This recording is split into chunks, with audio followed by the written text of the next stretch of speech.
I walked by a black woman yesterday and I did the nod. I was like, because my man, me and we were just talking about this. He's like, yeah, if another black man doesn't nod, then it's like he's a weirdo, like something's wrong. So I was like, I wonder if this works with women. And so then I walked by and I was like, and she was like, and I was like, okay, well, that was weird. There was a time early on in our friendship or during the podcast where I got pregnant with some guy in New Jersey, and I was like, maybe this is what's right. This is what I should do. I was feeling really torn, and we had just started the podcast, and Erica never judged me. She never said, bitch, what are you talking about? This is ridiculous. Who? She didn't say any of those things. She was just like, whatever you want to do, however you're feeling, like, I'm here for you. I support you. And there was never judgment, even though she's probably judging me in her head. And when I decided to terminate the pregnancy, she took me. And it was like, probably I had to be there at 6 a.m, so it had to be like 5:45. And I was scared. And I felt fucked up because it's different terminating a pregnancy after you already have a child. I'd never done that before. And I was feeling all types of emotions. And we got to a red light, and she said, are you okay? I'm gonna cry. And I wasn't okay. And usually I would just be like, yeah, I'm fine. And I was like, I'm fine. And she was like, it's okay if you're not fine. And I was like, right, it's okay if I'm not fine. And at that moment, I just knew, like, oh shit, this is my friend for real. And she had her daughter in the back seat, and she dropped me off at like 6 a.m. And I was like, I can just go in, like, I'm good. And she's like, no, I'm gonna walk in with you. And they sat in the waiting room with me, and I was just like, oh shit, like, I'm allowed to be not okay in this friendship, and I needed that. I hadn't really, like, realized how much I had been masking or pushing shit down or suppressing, which I think a lot of women do, especially black women. You know, we're always okay. And so in that moment, I was like, okay, this is my friend for real. As Mila and I have expanded in our friendship and in ourselves individually, like, because we've created something together, there's fear. For me, there's been fear around, like, are we gonna do things separately? Like, what does that look like? And, before we started Good Moms, Bad Choices, I've been reflecting on this. I've had like a lot of lives and a lot of creative ideas, and I've done a lot of creative things, but I never followed through with them. I had a lot of fear around completion, and so Good Moms is like the thing that really I followed through. We've followed through together, and Jamilah has been such a driver in the follow through for that. And as we've expanded in this space, and then started to kind of tap into our individual gifts, fear has come up for me. Fear of abandonment, fear of, like, is this not going to be forever? Fear of change and knowing that things are changing. And I think what I've realized over the last year is that we cause ourselves so much harm by resisting the change and not embracing it. And I remember there was a night where I was at your house, and we were talking about just the expansion, and we were in your room, in your bed, and I was like, we both said, like, I was like, I think you said to me, like, I'm not gonna leave you. I'm not gonna leave you. And I said that to her. I said it to her, and we just were like crying. And, like, I never thought, like, I needed to hear that from a woman. Like, when you think about, like, I'm not gonna leave you, you think of romantic love. You think of relationships with your partner. And this is my partner. Like, we call each other Platonic wives. And that conversation has come up a few times since that moment where we've expressed that to one another. And every time it's healing for me. And I didn't realize how I needed to hear that from her, and how I need to hear that from women. And I think more women need to hear that from each other, because I think as women we have, we've been taught that, like, our relationships are disposable, that we can just get a new one. Oh, you're tripping, girl? Bye. But, like, we'll stand 10 toes down with a man that is disrespecting us, that has cheated, that has just shown us over and over and over again that they don't love us, and we're still gonna stay. But with our relationships with women, they feel very fleeting. And so I started to feel that feeling started to come up. Like, is that what this is? And so hearing her say that to me has been really healing for me. And yeah, I love you, and thank you for saying that to me. I'll say it as much as you need.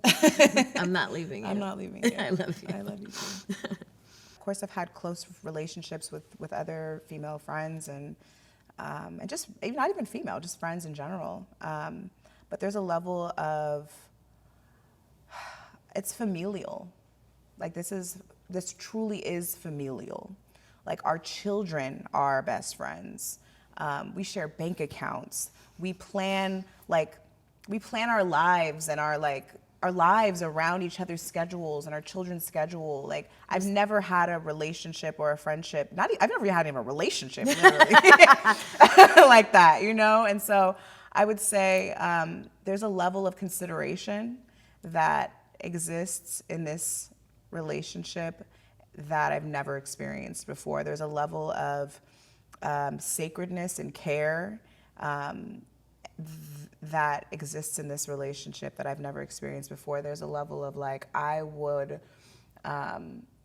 there's nothing or anyone that could tell me about my friend and tell me, like, I don't know, there's nothing that could take me from this. And I think that this relationship has also now helped heal a lot of other relationships and set the standard for what I expect from friends, from romantic partners. Like, if my girlfriend can give me this, like, nigga, you better step up, because I already experienced this. If you can't, then what are we doing? So I think it's really set the bar in all of the relationships in my life. I would say that this relationship is like divine. I think we've like in this relationship, I think the honesty, and you know, there's like a saying like, no two bitches create when they're both going through something. Like, there's no way you can create the way like two people coming together struggling through the same thing. There's often this thing like, when you're going through the same struggle as somebody else, you never know what can be uncovered in that. And I would say that we were in such a specific place in our lives that this union was like literally anointed by God. Like, I think that and I know she can vouch for this too. We always call ourselves witches, which I know is not popular, you know. But in the most like divine way, we have unlocked our powers through this covenant, like this relationship. And like, yes, in business, but just personally too. Like, I really realized when like wombs link up, when women link up, the alchemy is like limitless. Literally, we would say something and hours later it manifests. And I was like, bitch. Like, it was on a different level. And it was like small things, big things. Or even we'd be like, never mind, this is stupid. We're not making any money. We've been doing this for 2 years. And then someone would call and be like, you want to write a book? I'm like, what? What the fuck? There's been a level of divinity that has covered our relationship and like unlocked something in us, ignited something in us. And I think the proof is in the pudding, because, you know, the success that we've had is not just because we are who we are, it's because it's covenant. Like, there's something very deep about two women who choose themselves as the alchemist, as the magician. And like, literally like I said earlier, anything we say we want to do, I think now we know without question we could do that. We never had to do it before ever. We could do that. And so like the honesty and like is also audio. Audio is a frequency. You know, like you say some shit out into the world, and those waves, whether we can see them or not, they're going. And so when you think about that in the perspective of a podcast or of an audio diary, you know, thousands, millions of people have listened to our catalog, and all over the globe, when we could be asleep, you know. But like there is a frequency, that honesty, and like women, when you manifest collectively, there is something that unlocks, like hocus pocus. It's true. A personality trait in Jamilah that I love is just her ability to see love in all people. She's the person that's going to tell you she loves you the first time she meets you. I admire that. I really do. That's not always me, but it's made me push myself to ask myself why.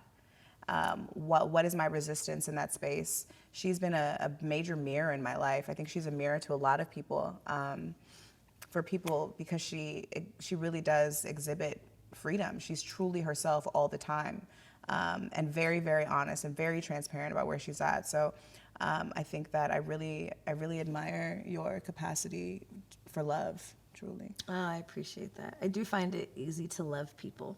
I would say what I admire most about my friend Erica is that she is always going to be 100% her, like how she feels. If I don't want to do it, I'm not going to do it. If I don't want to go, I'm not going to go. I'm not going to appease or brush past my own feelings to appease somebody else. I'm not going to people please. Like, I'm going to be 10 toes down and like, no, I don't like him. No, I'm not going. And like, I think that's a beautiful thing. And also, like, even in this journey, like I said in the beginning, a lot of people were like, this is a ridiculous, crazy idea, and it's not a good name, and people are going to come for you. And I think Erica is just like extremely driven and has like tunnel vision when it comes to the shit that she wants to do. And it's like literally driven me and inspired me to like discover the magic in myself. Like, yes, this is delusional, but we can do it. If Erica says we could do it, we could do it. Fuck it. And I think our delusion and like for each other and for what we've created has like really watered this entire empire, you know. And we have a community that we host international retreats. We've hosted over 200 women internationally in the last 3 years, you know, and just in like this healing space. And we didn't walk into this space like thinking we were healers. We didn't even walk into this space thinking we were entertainers or podcasters. We were just walked in just as women. And with her, like I don't know if this is the right word, tenacity? Mm-hmm. With the tenacity to just say, yeah, we're going to do this. Yeah, we're going to take 50 women to Costa Rica. Yeah, we're going to do it. I've never been to a retreat. Me either. Okay, well, we could do it. And then, like, literally has given me fearlessness. Like, I'm pretty fearless already, but, like, Erica has ignited me in ways I never could imagine, 6 years ago. And I think we always say that our friendship created an entity, and we named her JamErica. And I think people underestimate that when you collaborate with people that you love and that you not only just in romantic spaces, there is an entity created, just like when you birth something with another human, you know what I mean? Just like a baby or a person. And it takes on a life of itself. And we've really, because we love each other and because you've loved me and you've loved what we've done and you've been like fearless about what we've created like this unstoppable, fearless entity, and I'm really grateful for that. Me too. In LA, especially, adult friendship, this is something that we talk about a lot, because what are the chances that I would meet someone in adulthood and then just develop this world-renowned, beautiful friendship that births all these things? I think that people are too hesitant to do the thing like pull up, or corner the bitch in the bathroom. Hey, I saw you online. Do you want to hang out? I think, and then people don't follow up. I'm a very friendly person, so it's probably very easy to become my friend. However, I do notice when people keep reaching out to me, I believe in God. Like, I believe that God sometimes puts people in your life, and if they continue to show up, like even in your neighborhood, if I see the same girl 4 times in the same 3 months, I'm like, hey, I saw you last week. I think maybe we're supposed to know each other. I am very adamant about that. There are people I'll meet. Till this day, I've been friends with people for 5 years. I don't know, like, there's going to be a reason why we're supposed to be friends. I honor that. And I think people are too easily like in their head instead of outside of themselves and say, we as humans are meant to be in connection. Connection and pleasure are the closest thing to God. So if you're isolating yourself, if you're so busy having conversations here that they're not getting outside of your head, then they're useless, just like ideas. You must be in conversation to grow. You must be in community to grow. You must be vulnerable to do those things. And so sometimes it's literally like intuition and instinct.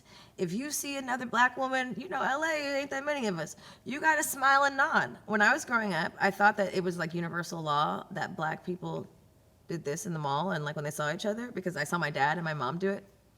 So now when I'm out and I see black people and I'm like, and they're like, I'm always like, did you not get the memo? You know what's so funny that you say that?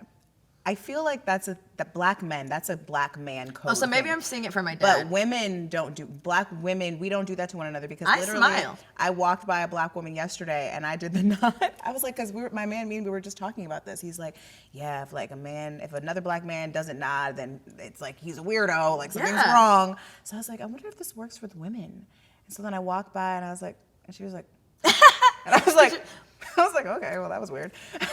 But be open. I think like soften. I think it's all the things you said. I think you also have to like go where your interests are. Like if we sound like the type of women that you want to hang out with, then come tap into our community. If you like knitting, go find a knitting community. Like go to the things that are of interest to you and invest in them. Show up, follow through. Like she said, it's like I think sometimes like, oh, I called and she was busy twice, so she just want to hang out. She doesn't want to hang out. Like no, bitch, she has kids. So like no, you're gonna have to make a bigger effort if you really want to like make friends. I think people think things just fall into your lap and they just don't. I literally had to go drop my 3-month-old off at my mom who was judging me, pump in the car, and go find this girl in the bathroom and make plans right then and there. And I don't know what, I mean, I know what drove me. What drove me was loneliness because I didn't have any mom friends and I was tired of it. And so you kind of have to get tired of your own shit. Like, aren't you tired of being alone? Aren't you tired of not having someone that relates to you? Aren't you tired of just like having surface level relationships that you don't feel like you can be yourself, that you don't feel like you could be honest? I don't want to have a friendship that I can't be like, let me tell you what I did last night. You know what I mean? And like I realized that in this friendship and even in our retreats, like 99% of the women come to our retreats alone. And that's a vulnerable thing to do, to get on a plane and fly internationally and then drive 4 hours in a van with a bunch of people you don't know. But every single time they leave with 25 new friends, including us. And literally we have people in our community that in our first year of Good Moms, we're like, hey, meet us at brunch at El Torito on Ventura. We're gonna be there at 10 o'clock. And guess what? Those are our real friends. 8 people showed up, and they're still our friends. We're at her wedding. We're at this. Like, we've made real friends just through talking on the microphone and being honest. Either you're gonna listen and be like, these bitches are nuts, I don't want to hang out with them, or I'm going to El Torito on Sunday. And you never know what will blossom through that. But you have to be willing to like kind of do something you've never done before. And I think one of the beautiful things about, I think, our community is how accepting they are, how non-judgmental they are. We have thousands of people in our Discord that talk daily, communicate daily. We have a channel on there called Find Your Tribe where women are literally saying, hey, I just joined, I'm in Atlanta. Is anybody in Atlanta? Does anybody want to get brunch on Sunday? And they're like, yeah, I'll meet you. Like, it's just as simple as that. It's like finding the communities that really speak to you, that truly feel good to you, and getting outside of your comfort zone. No one's just going to show up at your door and be your bestie. It's just not going to happen. Unless it's your kid. And you birthed them. And that's not healthy. Don't have a kid so you can have a bestie. Don't do that. That's not their responsibility. Don't do that. I had no idea 7 years ago that when she courted me in that bathroom, that we would be sitting here doing something like this, that we would have like literally created a life of our dreams just through this partnership. It is so much bigger and more beautiful than I ever expected or imagined, just because I was willing to like have a conversation with the girl every week in her living room. And I just like, you never know, when you meet that friend in the bathroom, if you're going to meet your future business partner that's going to take you to realms of success you've never seen. You're going to travel the world with them. You're going to raise your kids together. I think there's a huge idea that once you, especially as for Black women, being a single Black mom, like I said, it holds something really heavy because we're out to prove something. But like your peace and your happiness is important. I think for women, there's this tale that you have to be self-sacrificing, that you're not going to get everything you want. It's not always going to be great. You're going to have to sacrifice to be a mom. You're going to have to sacrifice in your marriage. No, bitch, you're supposed to be happy, genuinely, from your gut. Like, happy, pleasure is it's your divine gift from God. And so don't ever in friendships and relationships and jobs, never compromise your peace and your happiness. And if it doesn't feel like peace and happiness, move on. And tell your people you love them. Tell your friends you love them, not just your man. Like, make sure you look at your friend and tell her, I love you. I love you. Yeah, and I'm not leaving you. I'm not leaving you. And I was jealous last week, but now I'm fine. Like, you know, because you might be surprised what other people, what other people in your life are holding on to and just waiting for you to say and giving them permission to say it. And then you're able to heal, and then you're able to keep that friend, and then you're not going to dispose of that because you actually said what was on your mind, and actually she had something to say too. And now you guys have laid it on the table, and now you guys can move forward in love, because female friendships are the most important friendships, hands down to me. Probably men on men too, but I feel like women to women, we need each other. And like the narrative that we don't is designed on purpose. And so I want the people that are listening to really evaluate the female friendships they have in their life. Do they feel good? If they do, water them, nurture them, call them right now, tell them. It's so important that we do that for one another.